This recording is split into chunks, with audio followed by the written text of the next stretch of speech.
بالجہاں کے عاقل دوستو السلام علیکم۔ ناظرین، واقعات کے سلسلے میں ہمارا آج کا موضوع ہے بے وقوف کی صحبت۔ حضرت عیسیٰ تیز تیز قدم اٹھاتے ہوئے ایک پہاڑ کی طرف جا رہے تھے۔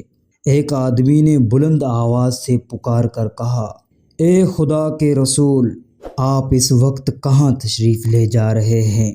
وجہ خوف کیا ہے؟ آپ کے پیچھے کوئی دشمن بھی تو نظر نہیں آتا۔ حضرت عیسیٰ علیہ السلام نے فرمایا، میں ایک احمق آدمی سے بھاگ رہا ہوں، تو میرے بھاگنے میں خلل مت ڈال۔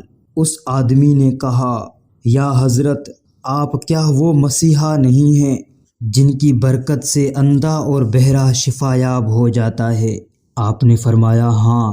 اس آدمی نے کہا، کیا آپ وہ بادشاہ نہیں ہیں جو مردے پر کلام الہی پڑھتے ہیں اور وہ اٹھ کھڑا ہوتا ہے؟ آپ نے فرمایا، ہاں۔ اس آدمی نے کہا، کیا آپ وہ نہیں ہیں کہ مٹی کے پرندے بنا کر ان پر دم کر دیں تو وہ اسی وقت ہوا میں اڑنے لگتے ہیں؟ آپ نے فرمایا، بے شک میں وہی ہوں۔ پھر اس شخص نے حیرانگی سے پوچھا کہ اللہ تعالیٰ نے آپ کو اس قدر قوت عطا کر رکھی ہے تو پھر آپ کو کس کا خوف ہے؟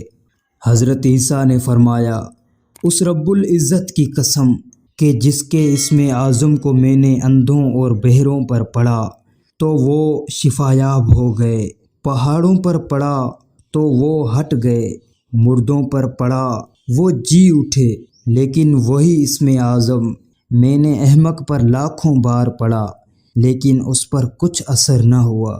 اس شخص نے پوچھا، یا حضرت، یہ کیا ہے کہ اسم اعظم اندھوں، بہروں اور مردوں پر تو اثر کرے لیکن احمق پر کوئی اثر نہیں کرتا، حالانکہ حماقت بھی ایک مرض ہے؟ حضرت عیسیٰ نے جواب دیا، حماقت کی بیماری خدائی قہر ہے۔ دوستو، معلوم ہوا کہ بے وقوف کی صحبت سے تنہائی بہتر ہے۔ دوستو، اگر چینل پر نئے ہیں تو چینل کو سبسکرائب کرتے ہوئے گھنٹی کے بٹن کو لازمی دبائیں تاکہ ہماری آنے والی ہر ویڈیو آپ تک پہنچ سکے۔ فرقان علی کو دیں اجازت، اللہ نگہباں۔